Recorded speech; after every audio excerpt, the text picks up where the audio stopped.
Have you ever walked away from a conversation and noticed that you feel completely drained? Well, today's video is really going to talk about what's actually happening when we're exchanging energy with people, because most people think that they have a communication issue or even relationship breakdown issues, but they actually have an issue with how they exchange energy with others. So I think you're going to love the insights that I'm going to share with you today. It's going to give you a lot of clarity around how you can feel differently and optimize your energy when exchanging energy with people. So if you're new to my channel, hello, my name is Elika. I'm an energy optimization coach and a trusted advisor for purpose-driven leaders who want to create way more impact in the world and have come to realize that energy is your most valuable currency. So I want to talk about, firstly, how we actually perceive our interactions with other people. So it seems like when we are exchanging with other people, a lot of the weighting is on what we say is how we make them feel, and also, vice versa. But when you really notice what's actually happening is we are exchanging energy with individuals that we meet in all situations.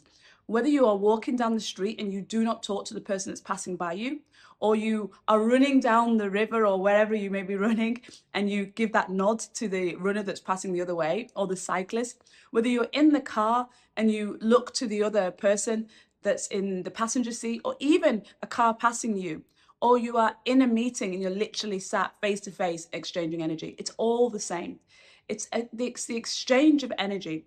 And one of the most powerful things that I have found is that when I teach my clients how to look at their relationships through the lens of energy, they start feeling so much more expansive and so much more confident in who they are and how they can influence not just a person, but a room in a positive way.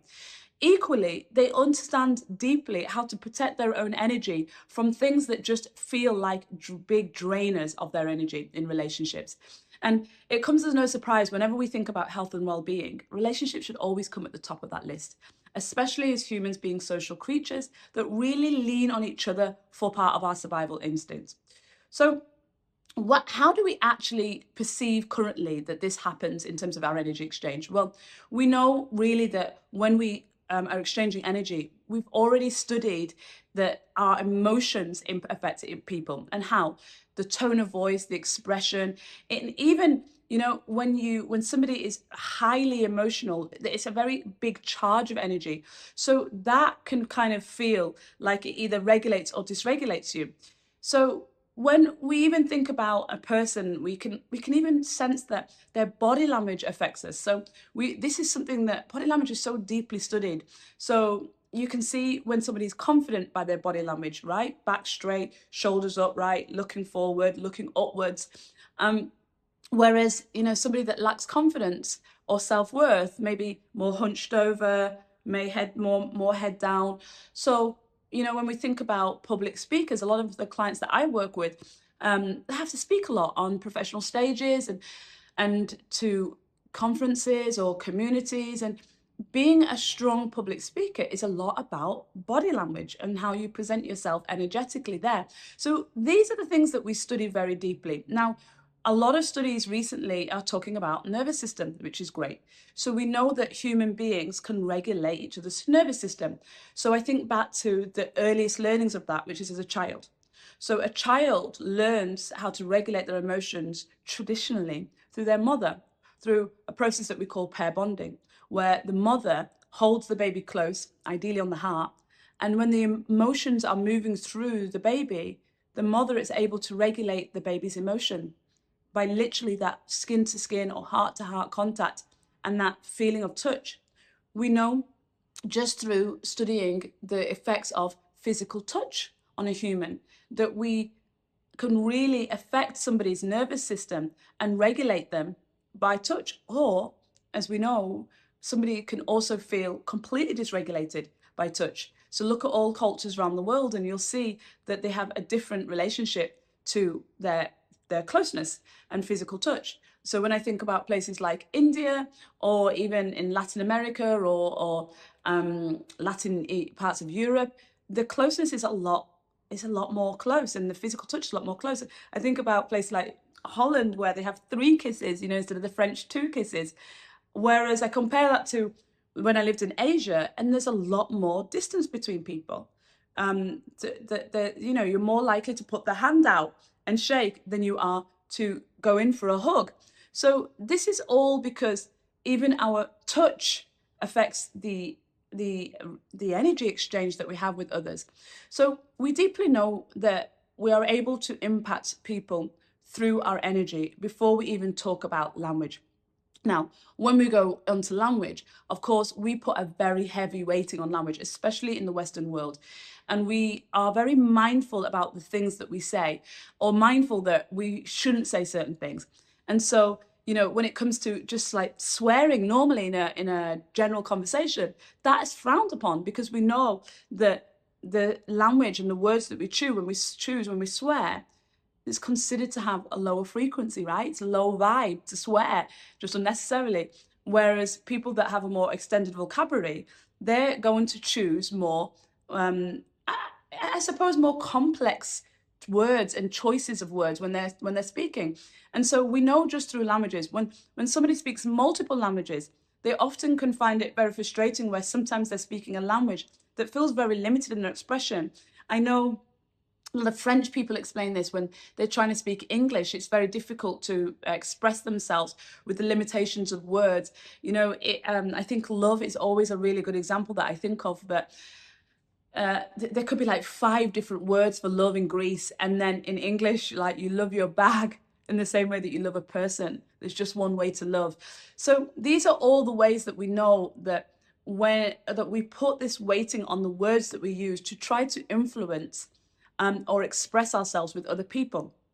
Now, when we start looking at all of this through the lens of energy, it really changes everything. And that's what I absolutely love. So I want to introduce you to it through the lens of human design, which is, for me, the brilliant tool that I use to really be able to see people individually as not just human bodies and physical bodies, but energetic beings that are exchanging energy with people and with their environment. So in human design, we have on the visual body graph that you have when you have your human design reading, or when you bring up your chart, you have these areas that we call centers. And some of those centers are what we would describe as closed centers, which would appear colored in on the chart. And that means that this person is consistent in generating their own energy there. And some of those centers are open. And so they would appear white, and this is where they absorb energy. So the open centers are the places where you have to regulate the most. And when I go through these energy centers, what I often see is where I have to support my client in the most areas of self-regulation. But it equally means that, I've read hundreds of charts at this stage. And so I can generally tell when I'm with somebody where they are needing to regulate the most, or where they are like very strong in how their energy comes across to me. So if I take multiple examples using a body graph, let's say when you work through the crown of the body graph, the head centers, when you have a lot of openness there, that means this person is obviously going to absorb a lot of energy into their mind. So these are people that are going to be thinking ideas and getting inspiration from outside of them, from their environment, from their people. So when they're in teams, for example, or they're in conferences, they're going to absorb all of the information. That's the person that comes back from a conference and they go into work and they're like, oh my gosh, and they want to implement all these ideas that they have. That's very typical of the open crown. Now, when you find that this is closed, it might mean that this person, when you're talking to them, they seem quite closed-minded. They don't seem as open to your ideas. And so when you're exchanging energy with this person, you have to think that someone with a closed mind is not going to be able to be convinced very easily from an idea that you have. So they may need more time, more ideas, more different ways of providing the information. Sometimes it's visually, sometimes it's kinesthetic, right? They get to actually play and experiment with it. And sometimes it's, audio. But I find that people that have closed minds, the energy exchange with them is different. It's not so quick to be able to influence how they think about something. And then when we move into the center of the chart, around the heart center, this is more around the identity and then the motivation. So people that have this open, they're really chameleons. So they're much more open to doing and being the person that you need them to be. So you can influence their identity a lot more when it's open. You can talk to them a lot more about the identity that you perceive that they have or want, and they're a lot more malleable to doing something if it's aligned with that identity side, because there's so much more openness in that. So again, if you're trying to convince someone to do something that has a closed identity center, right? So they have that area colored in. If you're trying to convince them to do something that completely goes against who their identity is. And I had this example recently where I was speaking to someone that's going to be endorsing one of my books, and she has a very strong Muslim tradition. And I asked her to look at it from the lens of religion, and specifically from Muslims, because I live in an environment where the UAE has a strong Muslim culture, and I'm learning and absorbing and wanting to be very adaptable as somebody that has an open identity center to others' religions. And for me, my relationship with God means that I don't mind what religion the person is, as I just love having that connection. And so she was able to spot something in the way that I talked about God that for me just came from the openness that I have, but from her came from a strong sense of identity with what God means. And I loved it when she expressed it to me, and I related to it. And in that way, she influenced me to be able to edit a part of how I said it, so that even though I was coming from an openness, it was a little bit more clear what I was trying to state. And so this can be the energy exchange where someone's got a very fixed identity about something, a thought or a belief or a way of living, a culture, a religion, and somebody has a very openness to it. Then I go into the solar plexus, and I think this is very important because this part of the body is where we process our emotions. So people that have the openness in the solar plexus, they are going to absorb other people's emotions, and they're empaths. So they feel other people's emotions as it's yours. So these people are going to have to constantly regulate, and therefore are going to be very sensitive to their environment, to things that you say. So when you see somebody who's highly sensitive, maybe that's actually their superpower. Their superpower is their sensitivity to things and people in their environment, which is actually a strength if you look at it from that lens. And those open centers mean that they can really deeply feel and sense what's needed of people or how other people are feeling. And that level of empathy can be really beautiful in relationship dynamics, of course. But if you are somebody with a closed center in your emotions, then it's very easy for you to access how you feel about anything at any time. So rather than you having to regulate and decide, is this how I feel about this, or is this how you feel about it? It's very easy for you to just be firm in how you feel about certain things, which can therefore affect your decision making. Your decision making can be a lot clearer. When someone's got this open energy center, then making a decision might be more likely be influenced by how somebody else feels about that decision that they're making. And then we go into the spleen, and the spleen is what governs what I would say is our very primal instincts, so fear and intuition. So this is the person that when this is open, they are really susceptible to other people's fears, right? Where other people feel drawn to certain things. But when it's closed, then they could find that they constantly feel and are scanning and hypervigilant for fear-based scenarios. So can you hopefully see from how the configuration, and there's more centers that I didn't go into, but generally you can get the configuration from that. And then what all of those energy centers are supposed to lead to in human design is to the throat chakra. And the throat is the point of manifestation. And if you think about it, if you desire something in this world, whether it's a product, a service, a person, whatever, you have to be able to speak about it to be able to have it. You can't have something, you can't have a car and not speak to a salesman about it, right? So when it comes to the throat chakra, when all those energy centers, the idea is to channel the energy to the throat so you can finally speak and then therefore manifest whatever it is that you desire. And so people that have this openness in the throat chakra are able to articulate very much the needs of others. But when they have this closed energy center, there's a pressure building on there. And that pressure is the same, like we didn't talk about it, but the root chakra has a pressure of drive to be on it all the time, to be doing. The sacral chakra has the pressure to build and to create, right? But the throat chakra has that pressure to speak about things.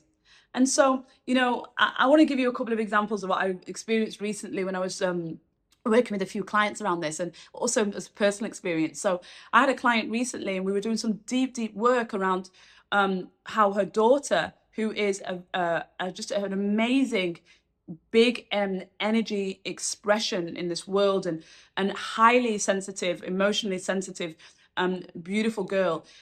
She comes home and she clearly sees my client as her safe space, and she downloads everything on the day. And my client, who's basically human design configuration, really is a lot about taking action and fixing and problem solving. She has this natural inclination to listen to all of these problems and to course correct and to try to come up with solutions. Now, the problem with that is that with her daughter, if she's trying to offload this, what's happening is her daughter has this open crown. So her mind is full of all these thoughts and beliefs from the day, from school, and all these things that people have said and done.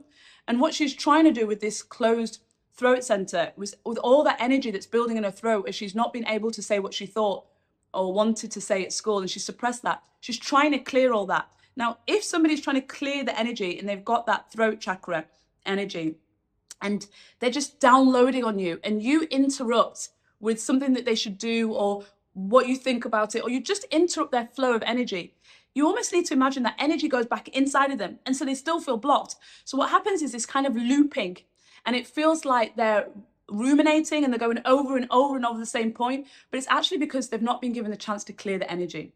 And in my relationship, both me and my partner have a lot of open centers. So I only have 3 closed centers. And so I have a lot of openness in my head, in my heart, which is my identity, which affects self-worth, and my solar plexus, so I'm an empath. And so we have really had to learn that just because I'm saying something about how I feel doesn't mean that you are the problem. It means the thing is the problem, and I feel this way about it. So as I always say to my partner, there's me and you, and then the third thing is the problem. But you are not the problem. I am not the problem. The third thing is the problem. And when we've had to regulate ourselves this way, because we know that in our emotional bodies, we have all these open centers, so that we are constantly having to regulate what each other is thinking about certain things, because we sense it so strongly. How each other feels about something, we have to regulate so strongly. And so when you can make it about the energy, you can sense not what is the person saying or what does the person say that they feel, but what is the energy conveying, and how can I regulate the energy? So regulating the energy makes it in an intimate relationship, is not being so it's not about being not sensitive. I don't want to say that, because I know a lot of people think I shouldn't be sensitive, and that's not taking in the strength of being able to read energy. But it's really about feeling the energy come through you and being able to filter and synthesize that energy into good. And sometimes that means pausing and just observing how the energy is coming at you, and noticing in yourself how it makes you feel. And sometimes it's about stopping that energy from coming to you when it's not what you want. And I personally find that when people are really draining of my energy, I don't allow their energy to come to me. I just don't connect with them. I just don't meet with them. I don't connect with them. And that takes a bit of practice to notice. But when you notice that somebody's energy always leaves you drained, that's a really good way of doing it. It's just a good practice. And of course, ending conversations when you realize that the conversation with this person, the energy exchange, constantly feels draining. So I think, that kind of hopefully that gives you a really strong idea over like how you can look at, through the lens of human design, we can see that it's not about just communication. It's about reading energy and experiencing how that energy impacts you, and sensing that this person's configuration of their energy body is different to yours. And by understanding that there are differences in those configurations, you can understand how to use your energy more efficiently. And this will allow you to feel like you're in overflow of your energy, that you can manage your energy more, that you don't have to worry about what do I have to say, or, maybe I shouldn't say this, or, what is the exact word that I should use in this scenario. It gets away such the cognitive overload, because when you are able to interact with people as energetic beings, you have more harmony because you're not because actually you're treating this person as an individual and not trying to do a one size fits all. If I just say this, if I just act like this, then everything will be more harmonious. There's so much more peace when we understand ourselves through the energy body rather than the articulation of the brain body, which tells us about words and communications, and that's the way to lead with our interactions with people. So let me just see if there's anything else. I think that's all I wanted to cover on today's topic. And I really would love to hear your comments on what comes up for you, any examples that have been working for you, or challenges that you've been having with energy exchange with people, maybe because you've been looking at it through the lens of, how I communicate with people rather than seeing them as energetic beings. And if you like this video and it's added some value, please do give it a like so more people can be exposed to the insights that I share around living a lifestyle that's about managing your energy and being in overflow and being able to create more impact because you know how to manage your energy. I always say that the best place to really get these insights is my newsletter, because I think I can share more vulnerably and also just more about my practical application of how I look at life through the lens of human energy, and why I believe that energy is our most valuable currency. So you'll see the details of that in the description box. And until then, I hope you've enjoyed it. I will see you on the next one. Take care.